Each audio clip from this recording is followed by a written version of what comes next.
Hey guys, Zero here. I'm doing an unboxing that I never thought I would do because I didn't think I would buy any of the new generation of Xbox systems, the Series S or Series X. Um, but I kind of wanted to play Halo Infinite, and I actually ordered a Xbox One S off eBay, but it came and it was like missing the back of the battery pack on the controller, and the system was like dirty and scratched up. So I ended up filing for a refund on that. So then I got the opportunity to get one of these from work, so I picked it up. It wasn't on sale or anything, but I got it on Black Friday. I know this system's been out for like a year, but there's like a million unboxings for these, but I haven't done one myself, so um, I am kind of excited to see it. I've heard that it's like really, really small, which, um, like I know it's small, but I guess people have said it's smaller than the Xbox One S, which is hard to believe because the One S is already pretty small, at least compared to like, PS5 and Xbox Series X. But yeah, so when you get the system, I don't know if it comes in like other colors or other like size variations, but this is the white model with the 512 gigabyte SSD storage.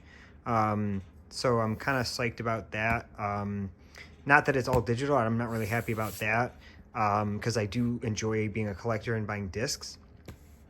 But that's okay. I'm pretty much only getting this for a couple games. So I know there's also some slight differences to the controller, but we'll go over that when I open this. So for the sake of time, I've already peeled the tabs that are on the front and the sides. So the whole top just flips up, it looks like, and you have this kind of cardboard thing just kind of protecting it. And wow, that is even smaller than I expected. So let's take that out of there. Yeah, that is, it's heavy for like how small it is, but it's like really small. So this kind of just slides off. And I'm actually kind of a fan of the big black grill on the system, because I like the way that the black and the white complement each other. Kind of like how they did on the Xbox One, but just a little bit more black this time around. There's got to be more stuff in the box, right? Where's the controller? Oh, okay, so your cables are over here. I'm guessing it's just power and HDMI. And then the controller. Now, excuse me, I do have a little bit of a cold that I'm getting over. But the controllers are also slightly different. We've been selling these controllers at the store for like a year now. They're pretty much the same. They are actually interchangeable between the Xbox One consoles and the Xbox Series consoles.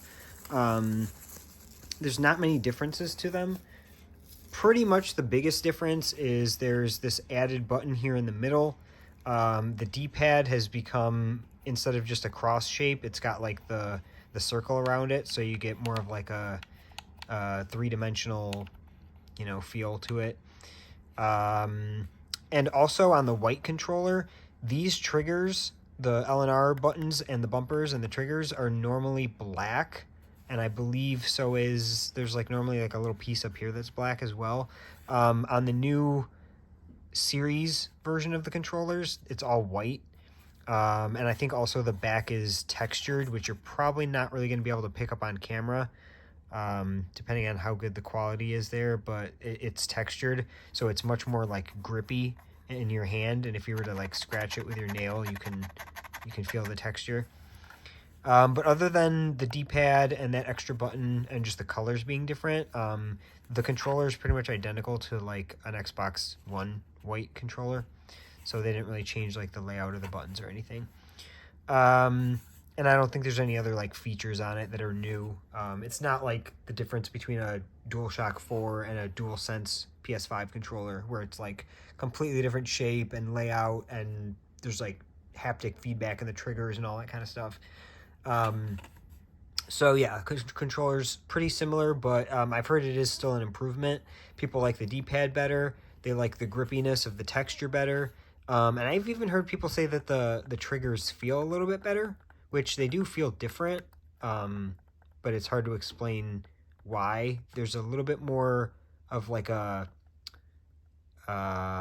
pressure to them. Like they don't click as easily. It feels kind of like a, I don't know how to explain it. You just have to click it yourself to understand. But let's take a look at the system, because that's what I really want to see, because I literally was just looking at the Xbox One S that I'm returning, and I was looking at the size of that and how small it is.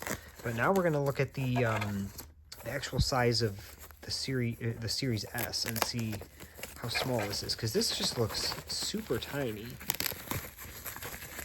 So get rid of this cellophane paper, whatever you want to call it. Okay, move that aside. So let's see which way goes. This is the front, I believe. Yeah, so you got your Xbox logo up in the corner. You got no disk drive, because like I said, this is an all digital version. You got one USB port on the front, it looks like, and I'm guessing this is probably the power button because it's clicky. So this is probably just the sync button for the controller.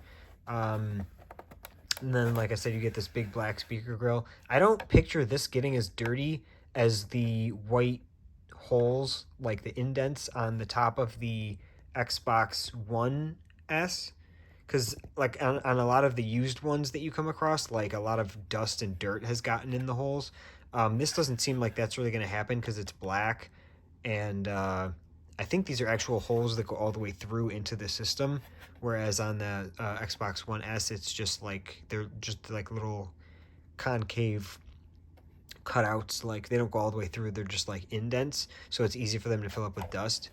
The fan probably blows like all the dust out of here. So, and then on the back, you have two more USB ports, Ethernet port, HDMI out, power cable slot, and this is where you can put in the new storage expansions, which I don't know how much those cost. I don't know if I'll invest in one of those, because the storage is very limited on this. For it being an all digital model, you think they would have gone with at least a terabyte, but they only went with 512 gigabytes, and some of that's already taken up by the internal storage, or the operating system, I should say.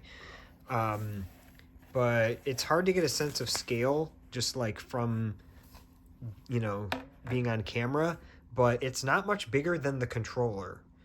So if that gives you any idea, like that's insane.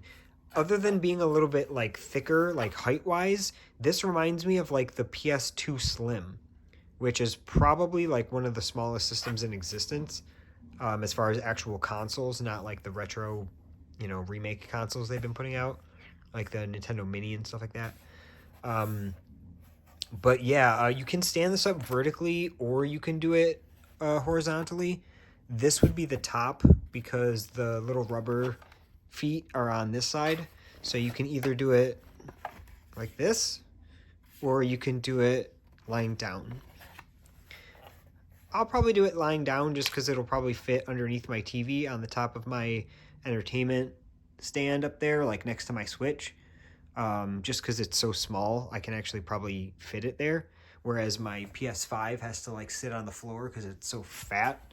And the shape of it's just weird because it's so angular, like it's all curved. I mean, I could stand this up if I put it on the floor, but I'd kind of rather have it up like this next to like under my TV.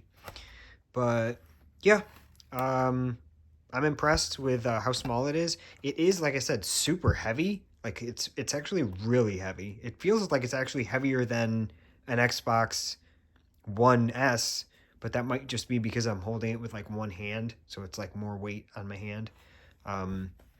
But yeah, I really like it. I wish it wasn't all digital because I do, like I said, I do like to collect games and use discs, so I won't be able to use any of my old Xbox games, but it is what it is. So that's pretty much it. That's all that comes in the box is the controllers, the cable, the controller, the cables, the system. But yeah, not bad for $299. So until next video, I will see you guys later.